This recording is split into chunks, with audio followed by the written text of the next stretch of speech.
Well, good morning again, everyone.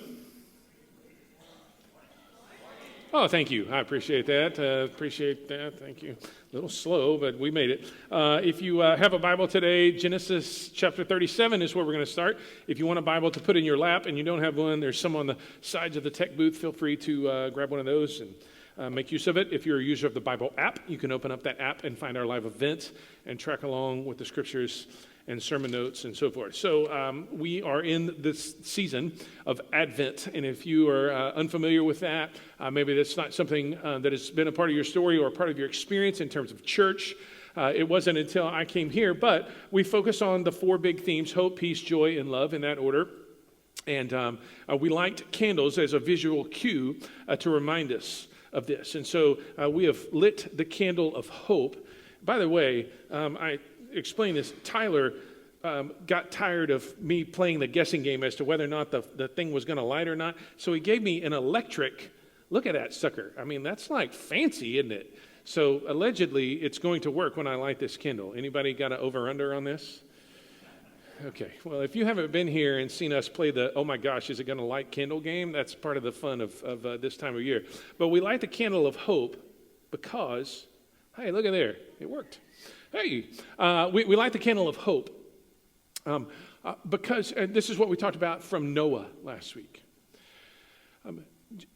The God of hope steps into our world as it actually is. Like, steps into the chaos of our world and of our culture and of our own personal lives. He steps into that world, not the world that we wish it was, not the world that we present online or pretend is. He steps into the actual world, Noah's actual world, and our actual world. And because as messed up as our world is, as crazy as our world can be, because God's willing to step into that world, you and I, we can have hope. And today, we light the candle of peace. Look at that. Man. We're all fancy around here now. We light the candle of peace, a reminder to ourselves, a visual cue, this candle, to remind us that God wants us to experience wholeness. The idea of peace in the Bible, and particularly the Old Testament, it's really, it's a really strong word. And the sense is, the Hebrew word for it is shalom. The sense is that things are together like they need to be together. Our world phrase, and that's when we don't have peace, but this is an integration of things instead of a disintegration. So peace, that's what God brings and offers to us. And today we're going to look at the story of Joseph as a picture of who Jesus is. And the way I want to kind of frame this up, we won't, Joseph, the story takes up 13 chapters in the book of Genesis. We won't read all 13, just so you know. But the way I want to frame this up is kind of think about it in terms of a song. Now, some of you have written songs before, and thank goodness there wasn't social media back then because you didn't post them and they didn't get, stuck forever on the internet. Some of you have written songs or whatever. But basically, you get a song, you're like, hey, I've got a chorus or I've got a verse, and you kind of put some things together, verse, chorus, and that's kind of how this thing unfolds. And so this story kind of unfolds in that same way. A verse, a chorus, a verse, a chorus, a verse, and then we'll get to the bridge.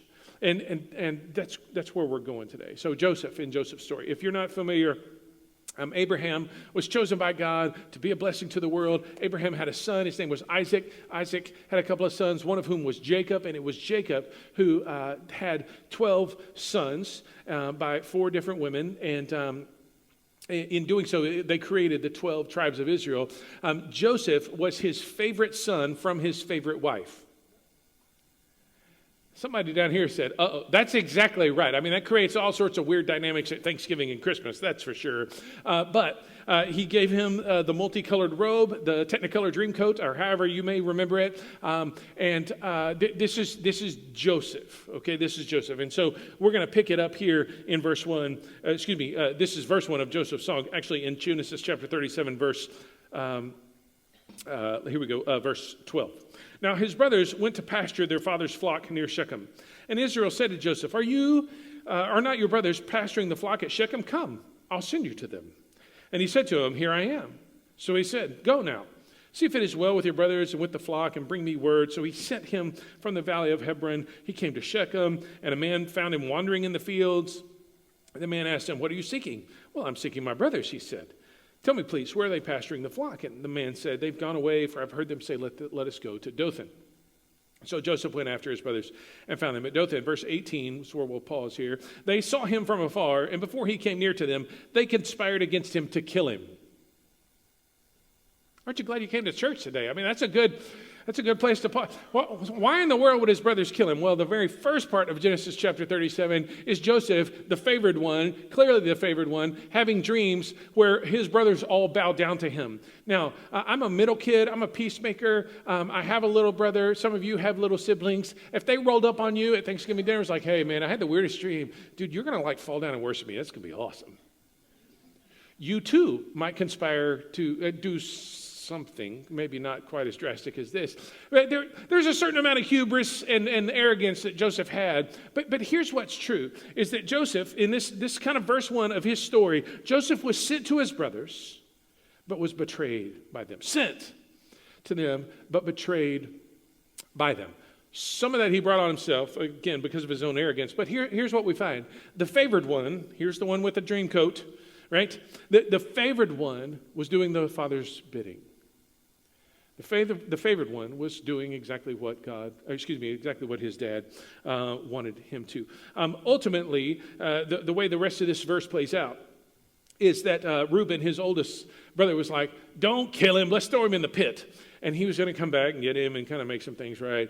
But they threw him in the pit, and then while Reuben was off, doing whatever Reuben was doing, they sold him to a traveling band who was headed to Egypt. So Joseph was then sold into slavery. That's where this ends. But here's the chorus, if you will. Here's the chorus. Just one chapter over in chapter 39, verse 2. Let's start in verse 1. Now Joseph had been brought down to Egypt, and Potiphar, an officer of Pharaoh, the captain of the guard, an Egyptian, had bought him from the Ishmaelites who had brought him down there. But listen, don't miss this. And the Lord was with Joseph. There's the chorus. That's the refrain. That's the part that we're singing a lot in this particular song. The Lord was with him.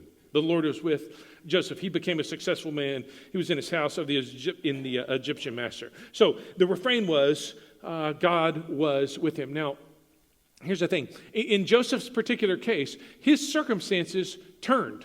The Lord was with him, and his circumstances turned. But that's not true for everyone. In fact, we'll see here in just a minute, that's not even true for Joseph over and over and over again. There were moments where he was betrayed again, forgotten again.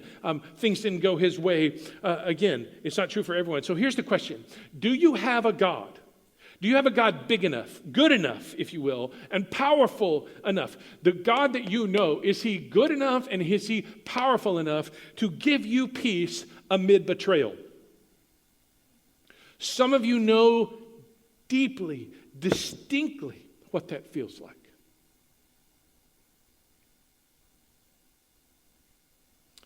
Do you have a God good enough and powerful enough to give you peace amid betrayal? Just pastorally. Who or what reminds you of that? Like, I was talking with someone before the first service, and they were telling me about something that unfolded in their life. And here's what he said. He said, but you know what? We were there in our small group, and what I figured out, what I realized, there were 15 people in that room who cared about me. They spoke peace to me. Church family, this is not an advertisement, but this is the reason we talk about circles right here.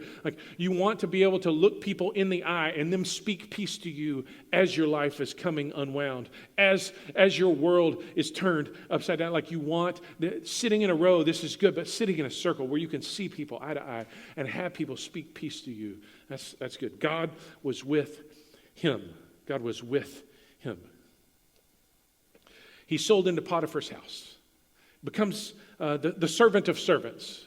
And the Bible says that nothing was even, Potiphar didn't much care about anything. But He just let Joseph run the thing. And so verse 2 comes along. After the first verse and the first chorus, verse 2 comes along. Look down in chapter 39, verse 11. But one day, when he went into the house to do his work, and none of the men of the house were there in that house, she caught him. That's Potiphar's wife. She caught him by his garment, saying, "Lie with me." But he left his garment in her hand and fled and got out of the house. And as soon as she saw that he had left his garment in her hand, fled and got out of the house, she called to the men and said to them, "See, he's brought us a Hebrew to laugh at us. He came in to lie with me." And I cried out with a loud voice. And as soon as he heard that I lifted up my voice and cried out, he left his garment beside me and fled and got out of the house. And then she laid up his garment by her until the master came home. And she told him the same story. This Hebrew servant, whom you have brought among us, came in to laugh at me. But as soon as I lifted up my voice and I cried, he left his garment beside me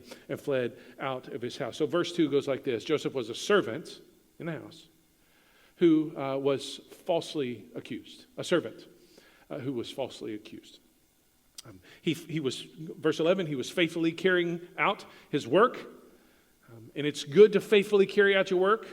You have less distraction, less opportunity to do dumb things when you're faithfully carrying out your work. And we don't have to go looking for trouble because trouble comes and finds us. It did Joseph there, and he fled temptation. And what happened at the end of this particular section of the verse was that he finds himself in prison. Potiphar comes home. He is very angry, very upset with the whole situation. And instead of killing him, which he could have done, he ends up putting him in prison. He was sentenced to prison. So Joseph the servant, trying to do what was right, trying to be faithful in that, but he was tempted and falsely accused, finds himself in prison. But don't miss this. At the end of chapter 39, look at verse 21. Here's our chorus. You ready? But the Lord was with Joseph, even in prison. Sold into slavery, the Lord was with him. Finding himself in prison, the Lord was with him. Showed him steadfast love, gave him favor in the sight of the keeper of the prison. And the keeper of the prison put Joseph in charge of all the prisoners who were in the prison. Whatever was done there, he was the one who did it. The keeper of the prison paid no attention to anything that was in Joseph's charge. Why? Because the Lord was with him. Whatever he did, the Lord made it succeed. The refrain, again, the chorus again, God was with him. Joseph focused on being faithful to God, and as a result, he was rewarded for that. He was still in prison, but doing as God said, and then God continued to have his hand on him and continue to entrust him with things. So here's the question. Do you have, when we talked about verse 1, we talked about, do you have a God good enough and powerful enough to give you peace amid betrayal? This question is, do you have a God good enough and powerful enough to give you peace in the midst of injustice? Some of you have been wronged, or you see wrong, and you feel like the fabric is fraying. It is disintegrating. God, can you give me peace in the midst of that? Here's the reality, I think, is that the place where we are most often reminded that God is with us, it's not the recliner or the sofa. I mean, I sit down on my recliner in my living room and I'm like, sometime this afternoon, I'll probably sit down on the recliner in my living room and it's Sunday afternoon is what they're made for, right? That's not the place where we are most often reminded that God is with us. The place that we're most often reminded that God is with us is the uncomfortable place.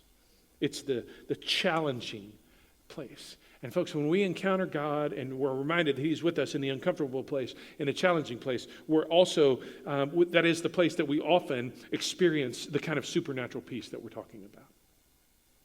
A sense that my world is falling apart, but somehow God is holding me together. God was with him. This third verse of Joseph's song, skip over to chapter 45. So there's a famine in the land. Joseph has helped Egypt prepare for it. Joseph's brothers end up coming down to Egypt to get food, and there's some interaction there in the 41, 42, 43, 44, and those chapters in Genesis. There's some interaction there. And in chapter 45 is where we see this third verse of Joseph's song unfold. So verse 4, we'll start there. So Joseph said to his brothers, "Come near to me, please." And they came near. And he said, "I am your brother Joseph, whom you sold into Egypt." 20 years ago this happened. 20 years ago. And verse 5, "Now, do not be distressed or angry with yourselves because you sold me here." Don't miss this. "For God sent me before you to preserve life. For the famine has been in the land these 2 years. There are yet 5 years in which there will be neither plowing nor harvest. And God sent me before you to preserve for you a remnant on earth and to keep alive for you many survivors. So it was not you who sent me here, but God.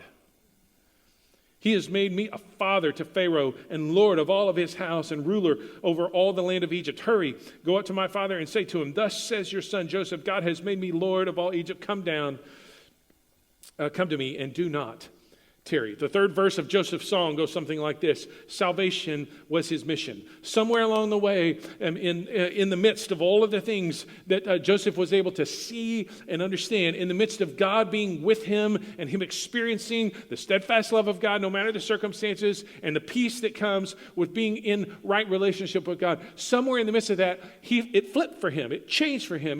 The switch went, and he went, "Hold up a minute. Hold on a second. I don't think it was my brothers who sent me here. I think I'm here for a much, much larger reason. God sent me here. Salvation is my mission." Did his dream come true? Absolutely. They came and bowed down before him. We'll talk more about that in just a second. But let me just say this before ultimately, Joseph was exalted over the most powerful nation on the earth at the time. He was exalted over earthly powers because he was number 2 in charge in Egypt. Man, just Pharaoh was above him. So he was like exalted over all of this. And in fact, in some ways, he says, look, I'm like a father even to Pharaoh. Like I got it here. Like this, everything else is kind of underneath my feet here. I have been exalted over these earthly powers. Salvation is my message, is my mission. And look what God has done. Look at the place he has set me in. And the early expressions of this were ultimately culminated in this fulfilled promise. Joseph kind of saw this stuff building, and then his brothers bowed before him, and then he was able to lift them up. They bowed, and he lifted them up. Don't worry. So, this is the song. This is the third verse. Not many songs today have third verses. This is So I did a little research this week, kind of a snapshot poll. I sent it to some people I know who are musicians, and I'm like, dude, what's a song with the bridge that everybody looks forward to? You know, the bridge of a song is like the transition, you know? Like, what's the song with the bridge everybody looks forward to? And people sent me back some other stuff, and some of it I knew, some of it I didn't. Some of it I was like, no, I mean a song that people actually know and like. You know what I mean? Like, not some B-side fourth cut thing. Like, I mean, give me... One of them, though, absolutely killed it. I just thought this is exactly right. They said, "Oh, that's easy. Hey Jude," by the Beatles. Yeah, a couple of you are nodding out there. Thank you very much. I appreciate that. So, Hey Jude, if you're not familiar, because we actually had a couple in the first service who were not familiar with Hey Jude. Paul McCartney doesn't want Jude to be sad and, make room, let him into your heart and all this kind of stuff. But the truth is that nobody jams to Hey Jude because, don't be sad, to let him into the heart. Everybody jams to Hey Jude because they want what? Na, na, na. Come on. Na, na, na, na. Come on, everybody sing. Na, na, na, na. Hey Jude. I love that. Good for you. Everybody's like, "Sir Paul, thank you so much for the piano solo and the nice verses that come before." But truth is, we want to na-na-na. I mean, like, get out of the way, Sir Paul, let's na-na-na together. And in fact, there are entire videos on YouTube of crowds, of concerts where people are covering it, like flash mob things in the park where they get out of the way and at some point, na-na-na happens, right? Because everybody's looking forward to that particular bridge. In that song, that's the key takeaway right there. Not uniquely lyrically satisfying, but no, hey Jude, I mean, that's where we are. And in Joseph's song, the other stuff is fantastic. It's good. But everybody's looking forward to this bridge right here. Here we go. You ready? Genesis chapter 50, verse 20. Here's what it says. Jacob, the father, has died. We'll start in verse 19. His brothers come to him and he's like, hey, Dad, before he died, said, please don't kill the boys. Verse 19, chapter 50, verse 19. But Joseph said to them, do not fear, for am I in the place of God? As for you, you meant evil against me, but God